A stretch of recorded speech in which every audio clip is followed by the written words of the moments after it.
This week's Extra Life on F5 Live is proudly powered by Loot Crate. Whether you're a gamer, an anime fan, or pop culture aficionado, Loot Crate has got a crate for you. They curate a bundle of collectibles, apparel, figures, and more that you can't find anywhere else. They get delivered to your door. It is like getting an awesome birthday present from yourself every month. And to learn more about the crates that are available and some deals that they're running, you can go to f5live.tv/lootcrate.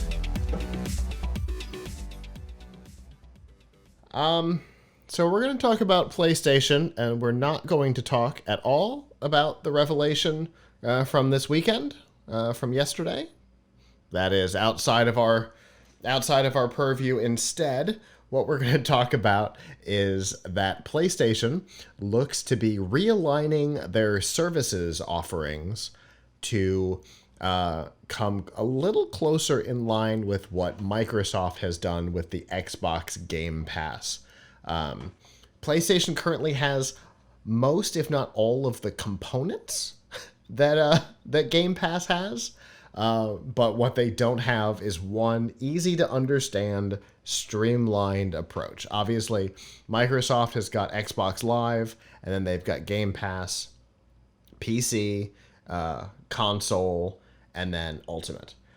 And that one combines both of them and also gives you the mobile beta right now, the streaming beta. PlayStation has got PlayStation Plus, which gives you some free games. They've got PlayStation Now, which is the streaming stuff, but they're disconnected and not, when you have Game Pass, you have Xbox Live. You get these things just make sense down the line. And so PlayStation is working on what is currently being called Sparticus, and that's their internal development name. And it sounds like it's going to be a 3-tier option, if that sounds at all familiar. The first tier will essentially be what is today PlayStation Plus. It'll give you your online gameplay and the couple of free games every month, all the things that you expect from PlayStation Plus. The second tier sounds like it's going to possibly add PlayStation 4 and 5 games in a Game Pass style offering, where you'll be able to download the games directly to your console. And with a first party catalog the size that Sony has always had a lot of first party titles. That would give them a lot of content right off the bat. So that would be probably a good deal depending on the price. And then the top tier would essentially be what we now look at as PlayStation Now, which is Xbox Cloud Gaming, which is in the top tier of Xbox Game Pass.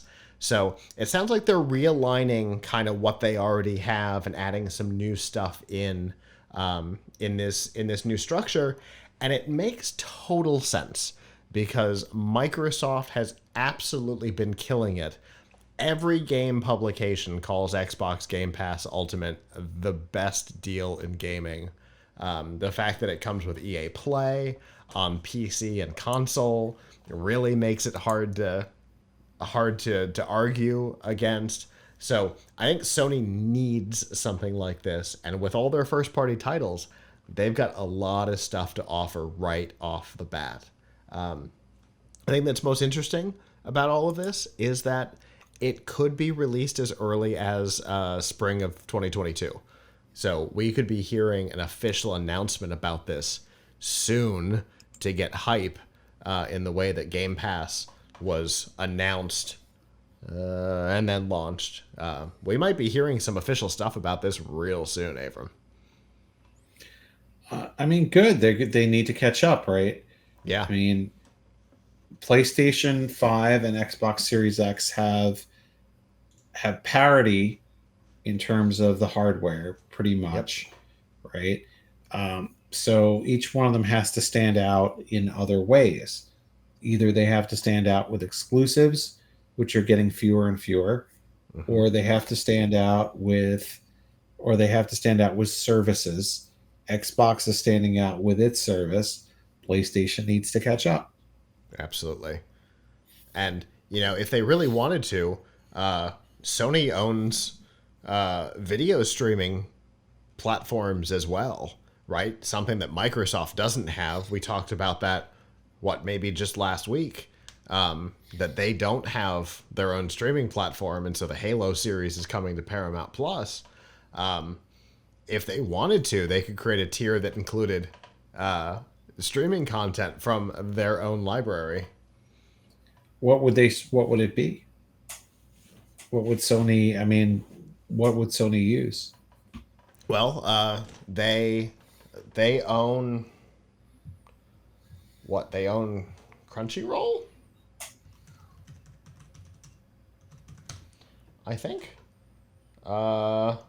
Yeah, Sony owns Crunchyroll, so they already have an infrastructure for a streaming platform. And if they wanted to, they could fully, they could just make Crunchyroll a part of one of the Sparticus tiers if they wanted to, or use that infrastructure and brand it differently and offer other Sony content up for streaming, all through PlayStation. There is some stuff that Sony could do if they wanted to down the line to really enhance this, that Microsoft just doesn't have the access to, because Xbox Media Studios? No. Oh, I can't remember what it was called now. Xbox something studio. Is gone several years ago. Gone. So the only thing that came out under that brand was the Atari documentary, before it was completely axed. So, Sony has a one-up on them in that arena. So, you talk about wanting to stand out, that would be a way to do it. So, lots of first-party stuff from them. So, that would be a cool way to do it. We don't know exactly when we'll hear about this. My guess is that they're going to let the holidays cool off a little bit, and then we'll hear about whatever Sparticus gets called on the other side.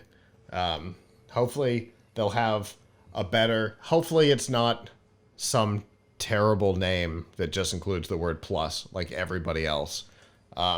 Hopefully, because I'm getting tired of that naming convention. Hopefully it'll be something a little more interesting than that.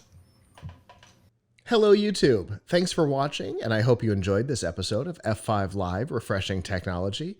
If you did, please subscribe to the channel down below, and of course hit the notification bell, because we know that subscriptions don't mean much on YouTube anymore.